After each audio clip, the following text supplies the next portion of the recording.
So let me again introduce myself quickly. So yeah, as Lara has already mentioned, I'm from Belarus. I'm a high school student, and this year I'm graduating from high school in my country, Belarus. And today I'm gonna share my story and give you some tips and tricks on how you can get there too. As far as don't forget, if someone has done something, then you are capable of doing just as well as, if not better. So yeah, I got into Wharton School of Business by early decision cycle, and moreover, I also got into a research program that is kind of an honors program from the University of Pennsylvania. It's called Joseph Wharton Scholars, and um, I got there because of my research in my application, and I'm gonna tell about it a little bit later. So I guess let's start. What about my background? I studied and I am currently studying in a local gymnasium that has no APs, ABs, or other international programs. So the language of my institution is Russian, and I have no international teachers, nothing crazy. So just a regular school, as many of you who study in these countries study at. And neither did I have an opportunity to pass IELTS, SAT, or ACT, as far as there are no centers in my country to do that. And my financial state was not as good to let me travel to another country and pass those exams. Therefore, I applied test optional, and the only exam I had was a Duolingo English test. And honestly, I highly recommend you guys trying to pass any exams for your application. Start from Duolingo English test. As far as first of all, it's way cheaper, and moreover, you can pass it for free by using Education USA resources or just asking your school counselor to submit an application and have a fee waiver on your test. So keep that in mind. It's an amazing opportunity. Also, my journey to applying to the United States started a bit later than just the journey of most people I know who got into Ivy Leagues or just other top 20, top 30 universities in the United States. As far as I decided that I'm gonna apply at the end of ninth grade. At that time, the only thing for application process that I had was English level at B2. So I was good at writing and reading, but my speaking was not satisfactory to apply yet. Therefore, from 10th grade, I took every chance to improve my English level and pursued several summer programs, and not only summer programs, but throughout the year as well. So let's talk about that a little bit. In 2022 and 2023, I've participated in quite a lot of programs.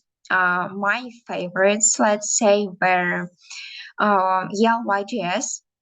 It's the most selective one out of all, and I also got full scholarship there, so I did not pay for pretty much anything besides tickets. But in comparison of everything else, that was just a tiny, tiny amount. And the second program that helped me a lot in developing my personal projects and connecting with other students that were interested in kind of studying abroad, not only in the United States, but in general. That's New York Academy of Science. I also highly recommend you guys trying that out because it's free, no fee for anyone. And despite the official acceptance rate of around, I guess, 15-20%, I feel like it's a lot higher than that, as far as most of my acquaintances that applied, let's say for fun, they got in, and it seems like it's not that selective, but you still get the opportunity to work with mentors that are like students from, oh, in a lot of cases from top universities that have huge experience in whatever topic you're pursuing your tiny research in. So, for example, my team did a project on deforestation and how we can, with the help of AI and virtual reality, help to solve that issue and give off solutions, also popularize it among youth to kind of create this community of those who are not dormant and who are eager to solve that problem. So I worked with a mentor who was selected, like I guess randomly by the program itself.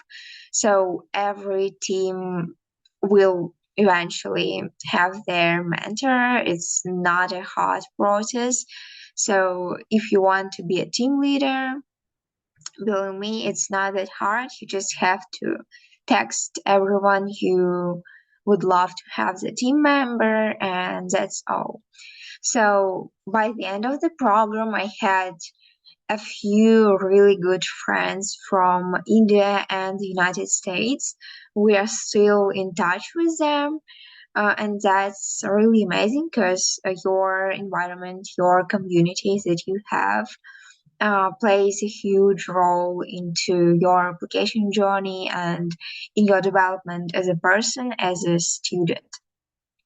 Also, I had a research that was, as I've already said, about AI and virtual reality. I've had a prototype of game that was on Unity. That's a virtual reality game platform. And besides, even though we did not gain like any special recognitions or first place, because I know there is like a contest among teams later, but my team unfortunately did not get any prizes for that. Still, the research experience I got helped me a lot during the other programs I'll talk about. Then the second program that's wait, the third program already I want to really recommend is Knowledge Society. It's a bit more selective and the process of applying there is a little bit harder, but believe me, it's worth it. Even though the program itself couldn't give me full ride, as far as I applied in July and initial applications were opened in early March or early April of 2022 back then. So the program director reached out to me and provided me with an opportunity to still have access to almost all webinars and group chats to learn, to participate, but without a certificate, as far as they were unable to offer me like official full ride to that program.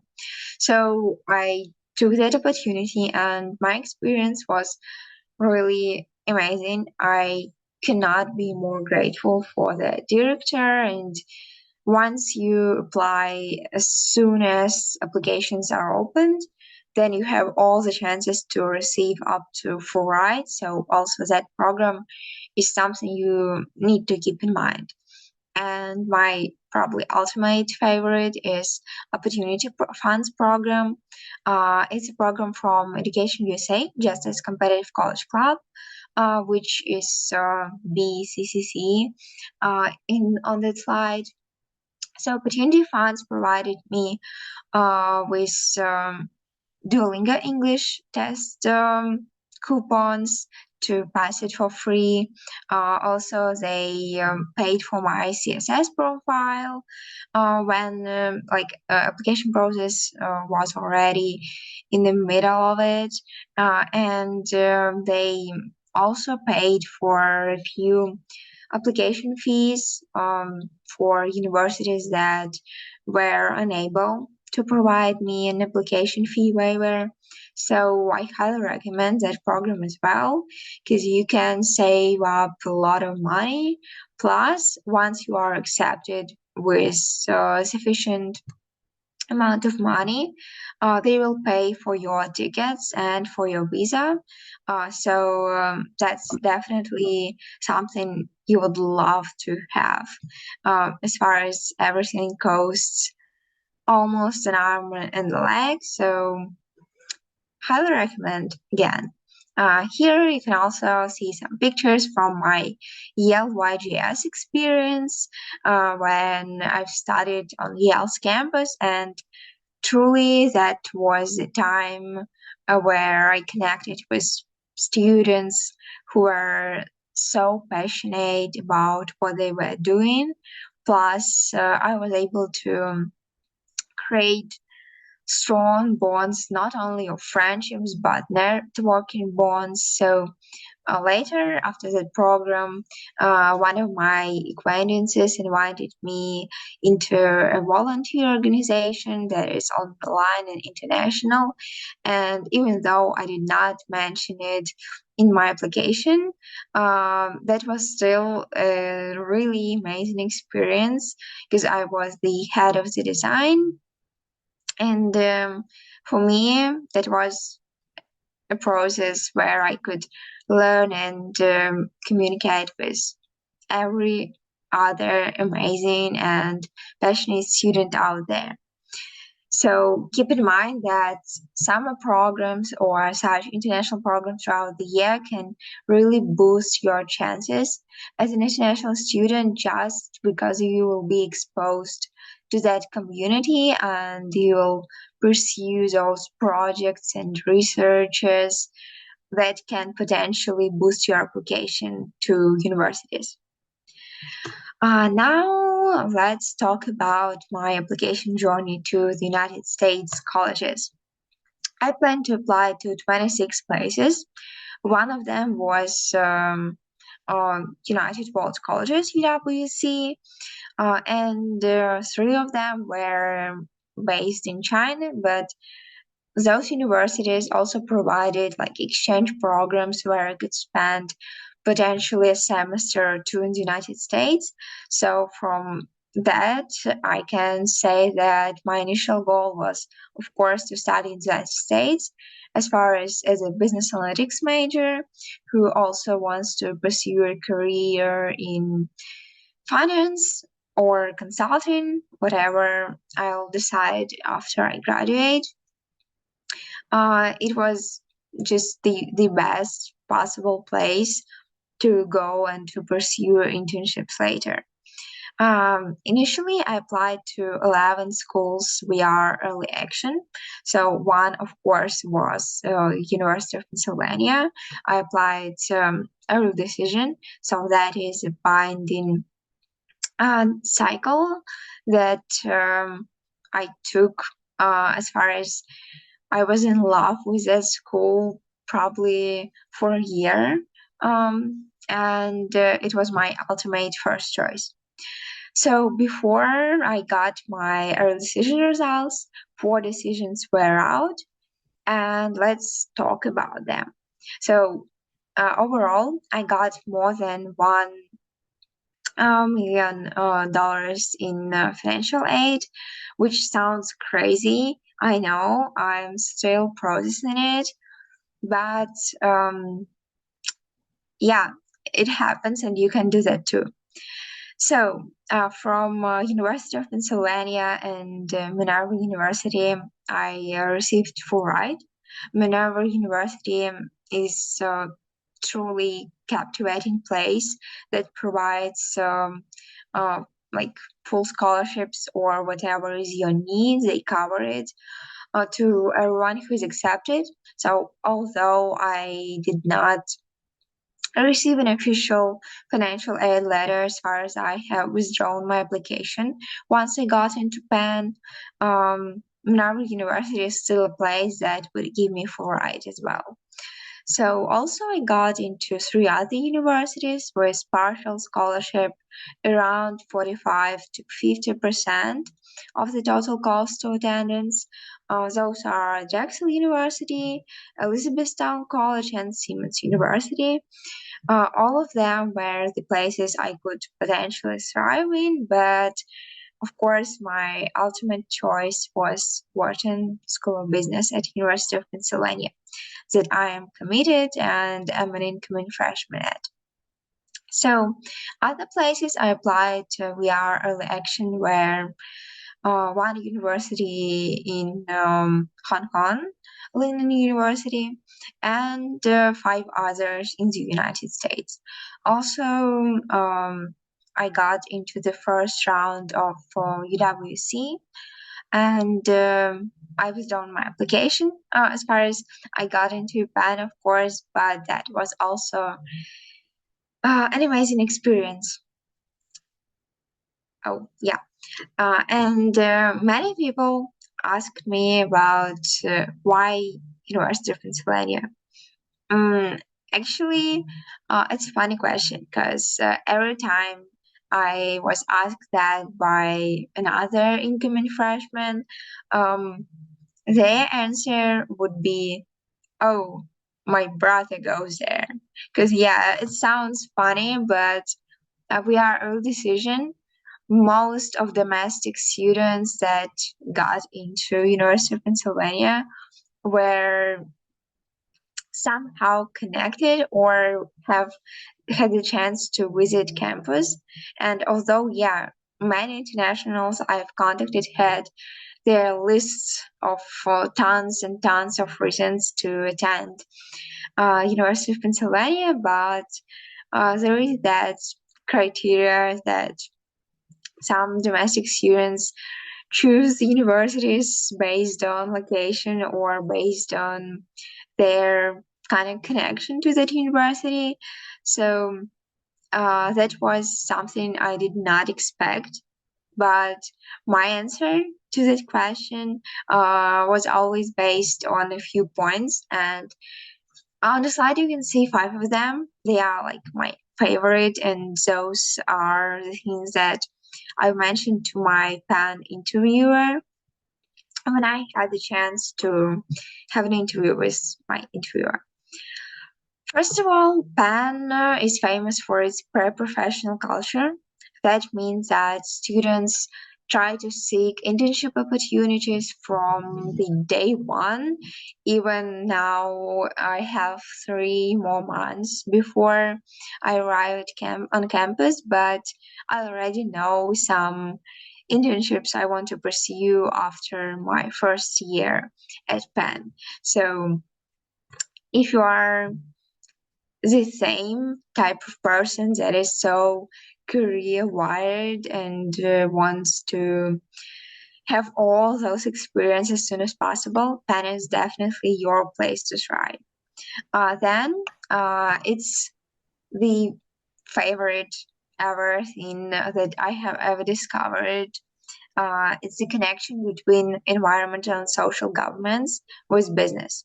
So at Wharton, there is a ESG initiative where I will hopefully pursue research connected with sustainability and business. And although this year I've heard a lot of not so positive things mentioned about ESG and about greenwashing, but my goal as a person who is deeply passionate about environmental stuff and sustainability, and I will talk about that a little bit later.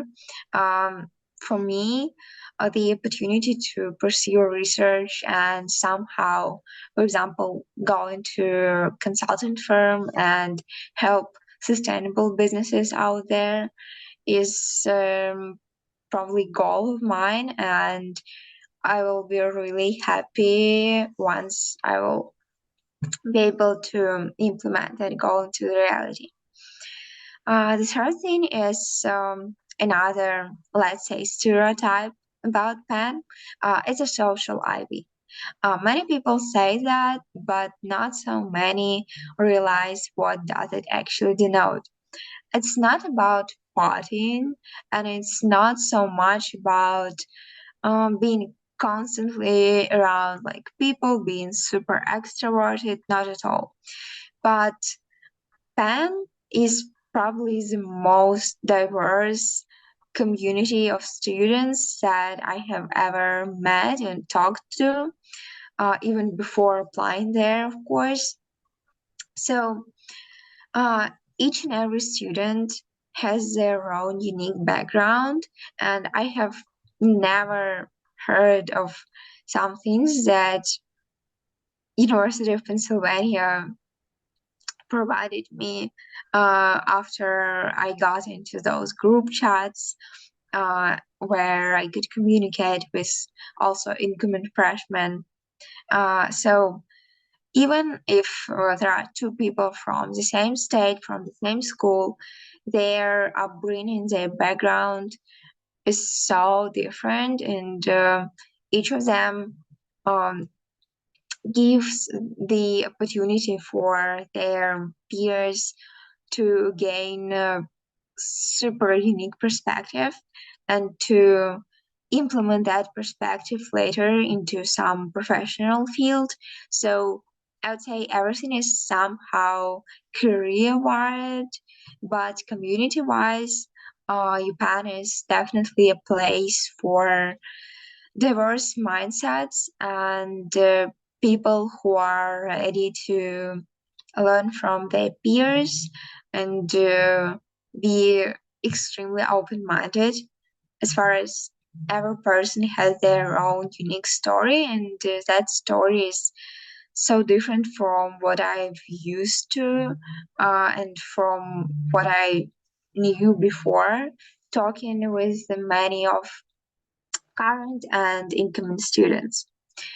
The next thing is concentration that I put as my first choice everywhere I applied, but not so many places have specific business analysis major or concentration.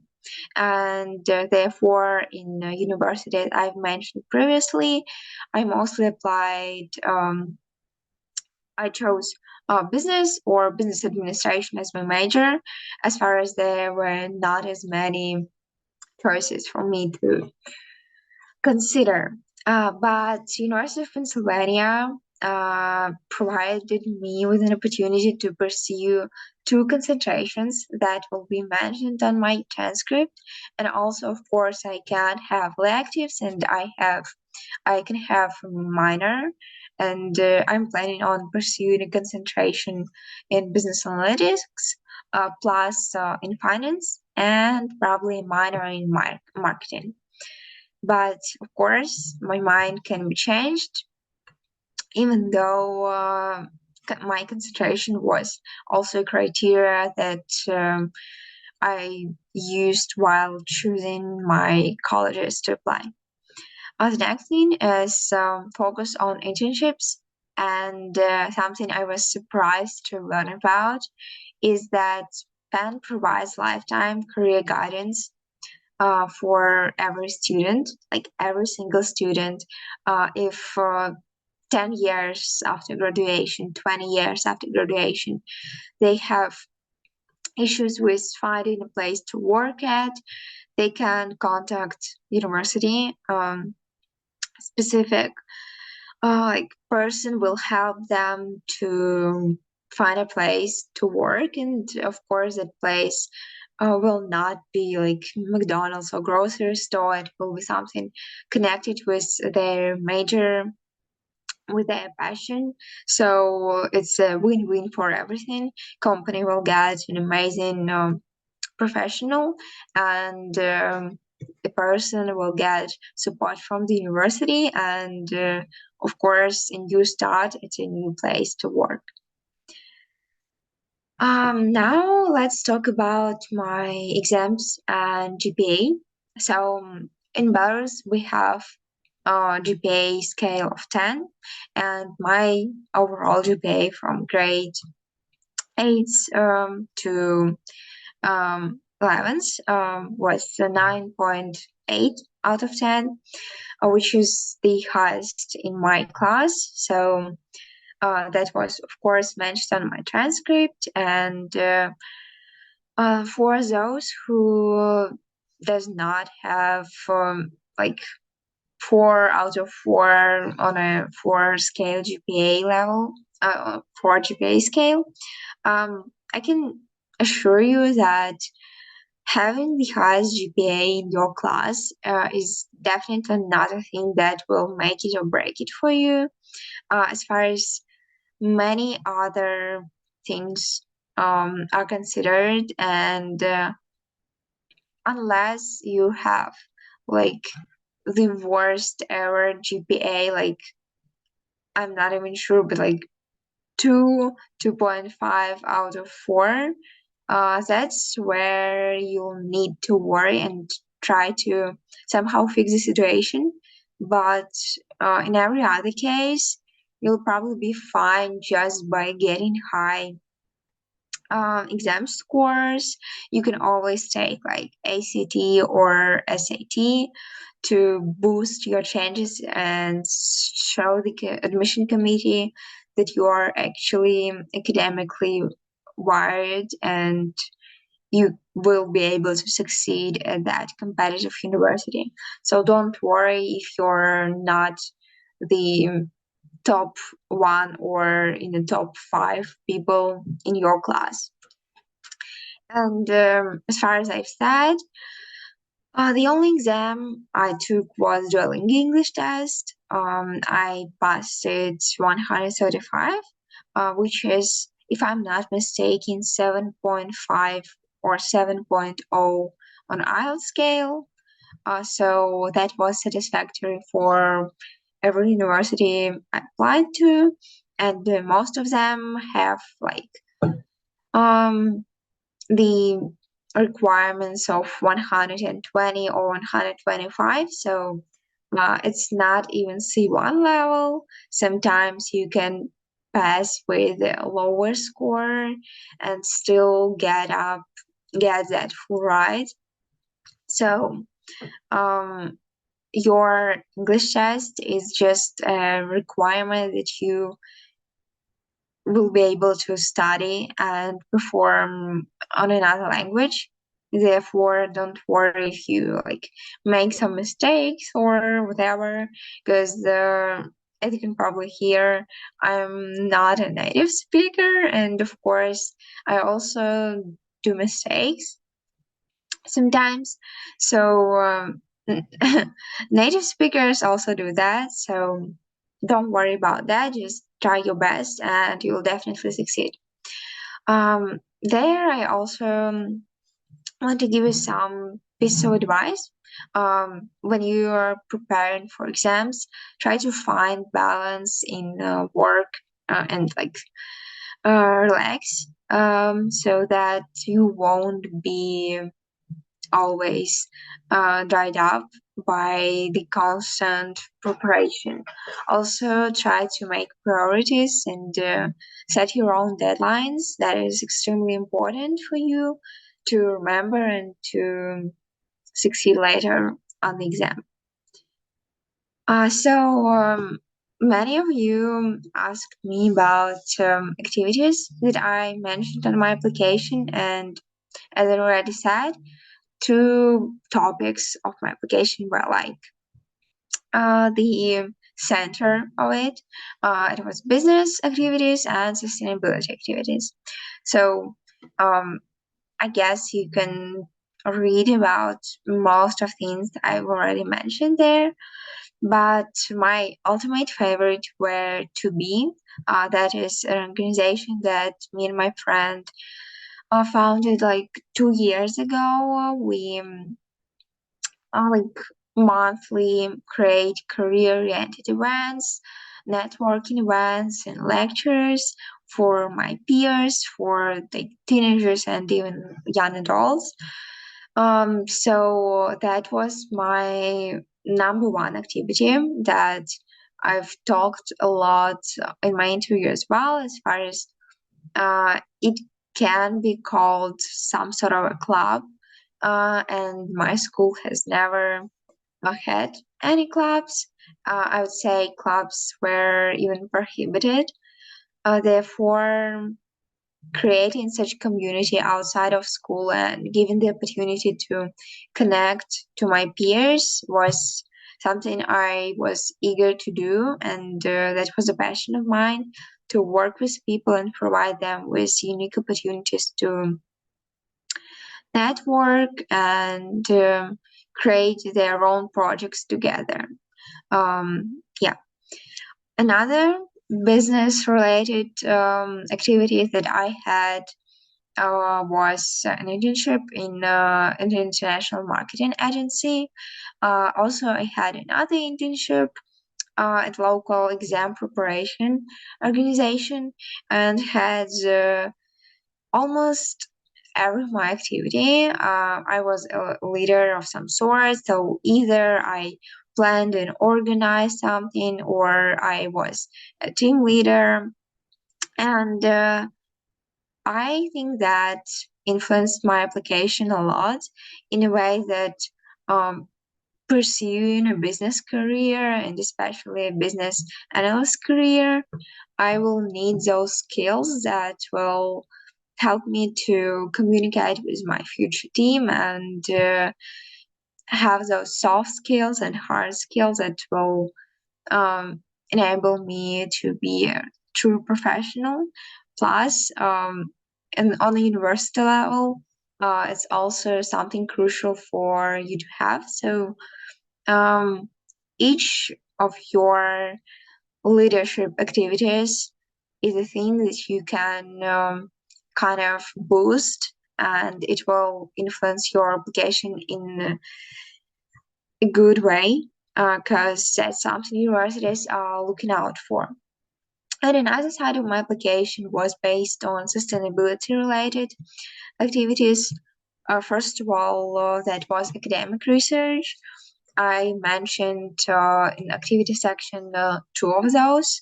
So first of all, that was research based on air pollution and physics. As far as in my school, I studied physics. I still study it, physics and math on a deeper level.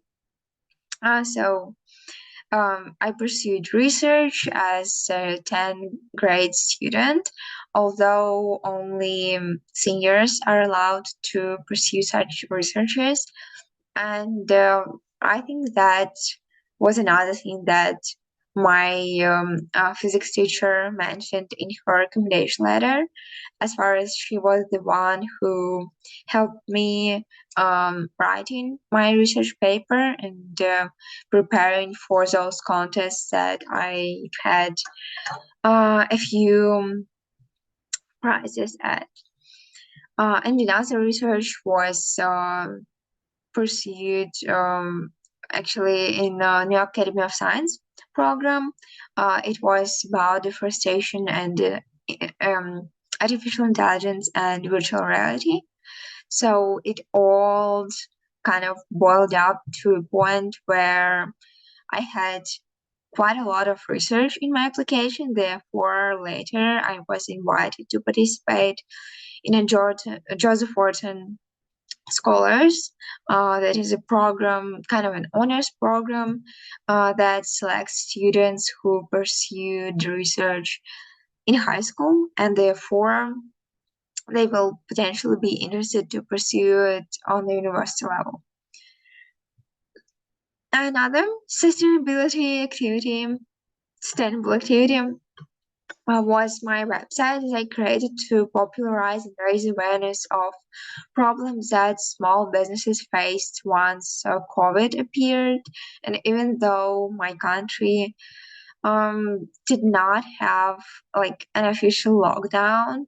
Everything still worked, but small businesses still faced tons of issues. And by creating a website and raising awareness of such places, contacted them and even given advice to some of them how to, for example, cut down on plastic straws or put compost machines at a like coffee shop. So I emailed such places. I learned about their like are they sustainable or not, and that was another thing on my applications that I've talked a lot on my interview and my AO, that means that stands for an admission officer, the person who was the first one to read my application. Once I was admitted, I received like a note from her, and she specified that my sustainability research and that website and my work with small businesses impressed her. Therefore, she even suggested a few clubs and ways for me to pursue similar interests on a university level once I arrive on campus. Again, as you can see, I had 3 years of my application, and I think that played a huge role in the admission process for me. When it comes to essays, my personal statement touched on a really personal topic to me. It was connected with sustainability and the situation in my country that is not so nice as it should be. So I've talked a bit about a problem my relative faced, and that problem piqued my interest to create a solution for that. And then that sustainability issue in my country piqued my interest like so much that I've started again, as I've said, contacting like small businesses and creating my own initiatives that were all about raising awareness of the sustainability situation and creating some solutions on a local level. So the idea of my personal statement, because again, the story itself is way too personal for me to share it online. The idea was that after facing that issue and deciding that I want to create an actual solution for that, I became invested in business related topics. And after that, um, quite a lot of my business related projects were, let's say, burned. That was my personal statement. When it comes to pieces of advice I can give you guys, first of all, it's choose like a few, 2 or 3 topics that you are deeply passionate about, because it's really hard for an admission committee to grasp all of your interests throughout your life. And even though you may have multiple passions, um, it would be better if you chose like 2 or 3 of them and elaborated on them specifically, just to boost your chances to explain yourself and to provide as many details as it's possible. Plus, stay true to yourself and your passions. As far as only by doing that, you'll be able to pick the interest of the admission officer and be later admitted and pursue your true interest. As far as by lying, you won't get anywhere, and it's strictly prohibited. So keep that in mind as well. Then It's famous phrase, show don't tell.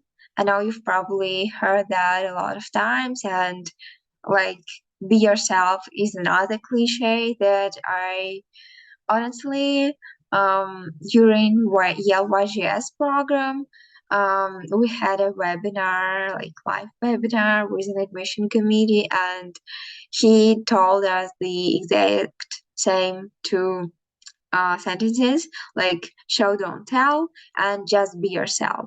And I was so mad at him for doing that because those sentences do not make any sense, allegedly, but actually they do. So if you like imagine that, yeah, Kristina is talking some unexplainable stuff, like what does she want from me? Shall don't tell.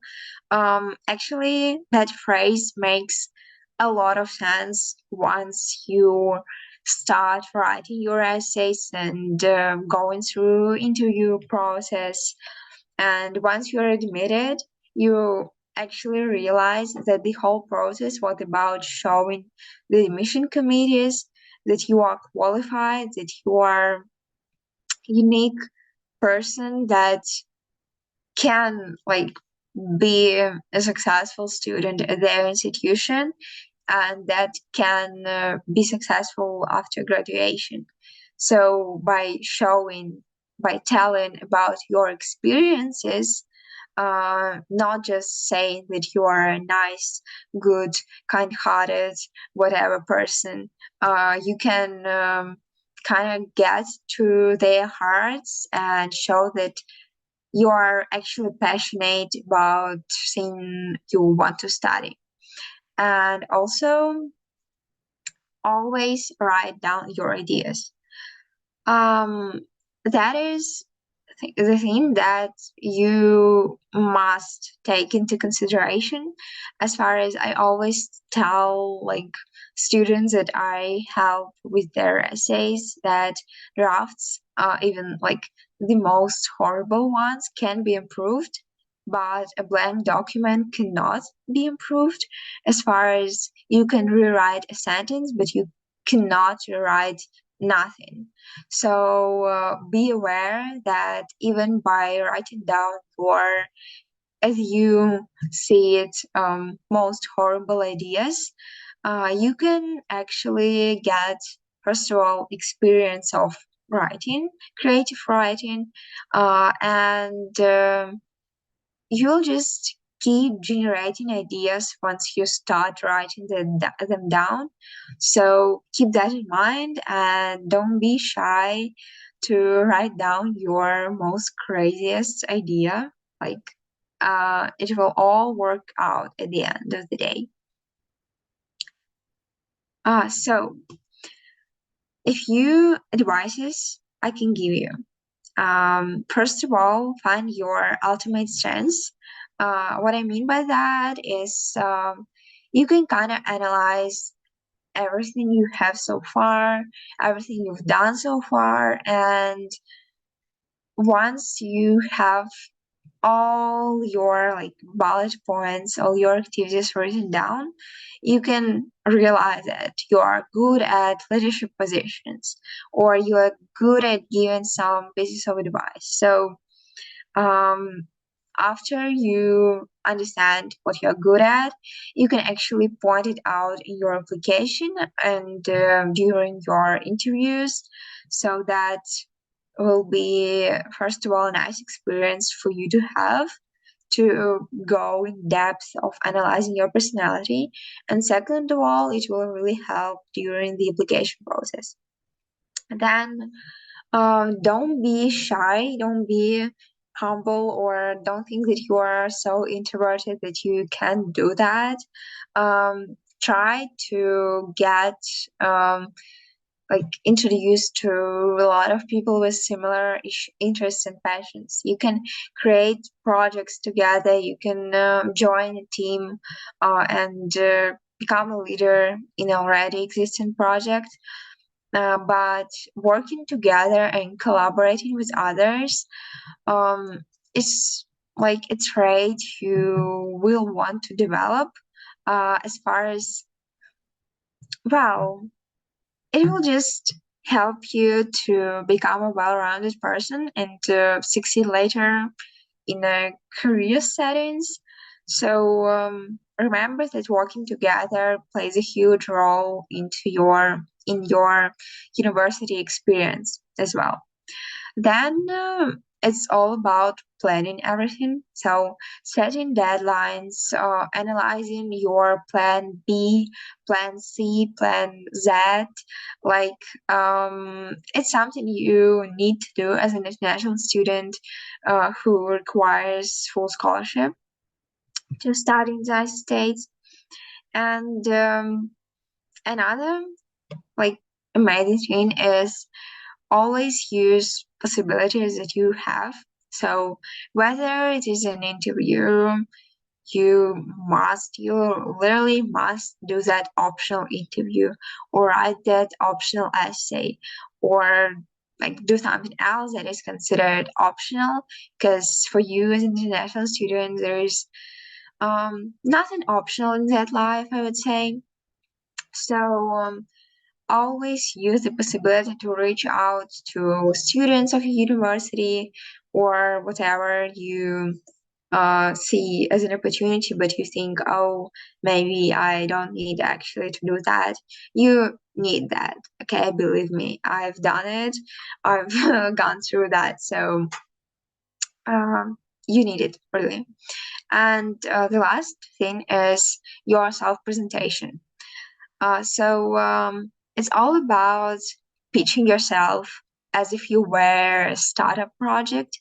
As far as the university is an investor, basically they invest a huge amount of money into your education and your well-being while you are studying in their institution. So by pitching yourself in the best way possible, you can actually get that amount of money that is required for you to go to the United States. So work on presenting yourself, whether it's during an interview or once you are accepted, you should also think about how you can like introduce yourself to others on campus. And that's something I've learned during Yale YGS, that the way you introduce yourself to people plays, I would say, a vital role in your relationship afterwards, because your first impression of someone, just as first impression that an admission officer gets from reading your application, is well, it's a detail that cannot be erased in any circumstances. So that first impression is better to be like amazing and wow, just use self-presentation to get that wow effect from everyone. Mhm. Wait, why can't? Oh, I don't know why, but my last slide decided not to be displayed. So we can probably switch to a Q&A part of my interview. So if anyone have any question, then you can write it down probably in chat or unmute yourself and ask them live. So whatever works for you better.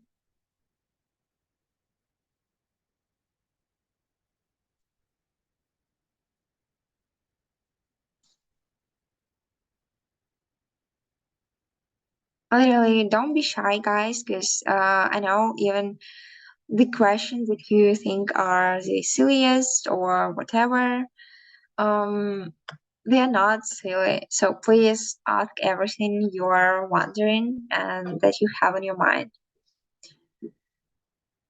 Okay, was it scary to apply without SAT? Um, I wouldn't say it was scary as far as I really did not have an option to apply with SAT. So for me, it was as if SAT has never existed.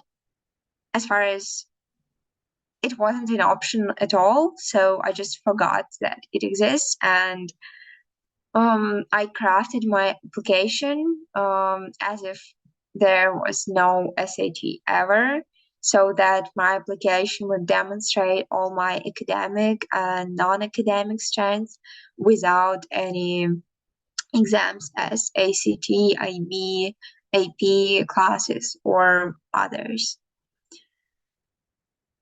How did I find all the international programs? Many students seem to struggle finding opportunities. So that is a captivating question to answer. I would say that my first program that I found that was an Academy of Science, and an acquaintance of mine applied there. Later, from a person who also applied with me together, that was a girl from India, and we connected via Reddit. So Reddit is a platform where you can potentially create also some friendship bonds and even apply to some programs together. Later, we together learned about the Know Society program, and after I was accepted there, I've tried to like research other programs that will be held in summer, because once I decided that I want to study in the United States, it was already quite late, as far as it was the end of ninth grade. So I wasn't able to apply to such programs as Yale YGS and participate that summer. So in my junior year of high school, I applied to Yale YGS, and all the others I've already mentioned. I would say it came from scrolling Reddit and just Googling name of university, and then writing like summer program or pre-college program, something like that. Why didn't I take IELTS? Well, first of all, IELTS is quite a pricey thing, and considering the fact that I would have to travel to like Armenia or Kazakhstan to pass it, well, that's kind of a ripoff. So I chose to stick to Duolingo English test. Plus, I honestly see no difference in like Duolingo English test or IELTS. Many of my friends who got in to Ivy League schools applied with Duolingo English test. So definitely not something that will ruin your application. Um, so my time management strategies, other than just prioritizing. Um, well, I don't want to brag by saying that, but I have always been quite an organized person. So it has never been a struggle for me to manage my time. I just, as I already mentioned, you need to set your own deadlines, and I'm good at doing that. So, for example, if my early decision deadline was November 1st, then all my essays were written by like the middle of October, and then I just proofreaded them and edited a little bit. But my personal deadline was set in the middle of October, just like that. Someone asked what was the strongest part of my application. Hard to tell, because universities in the United States use holistic admission process, and I've crafted my application the way that once you have a look at all those parts of the application, you can kind of understand what a person I am. So it's not like your GPA or your exam scores or your honors that will make it or break it for you, but it's rather everything in moderation, and it's really a holistic admission process. So there is no such thing as perfect like part of your application that will get you into your dream school. Yeah, my goal school, because I really don't like the word dream and the term dream school, as far as dreams may not come true, but goals are meant to be achieved. So yeah, Penn was my number one. Um, Daria asked whether I had a mentor, and no, I did not have a mentor, even though I considered that opportunity. But a girl I reached out had a totally another perception of me and my application. So I just decided to stick to my own strategy. And that was the right thing to do, as far as I don't think I would um, get into universities otherwise.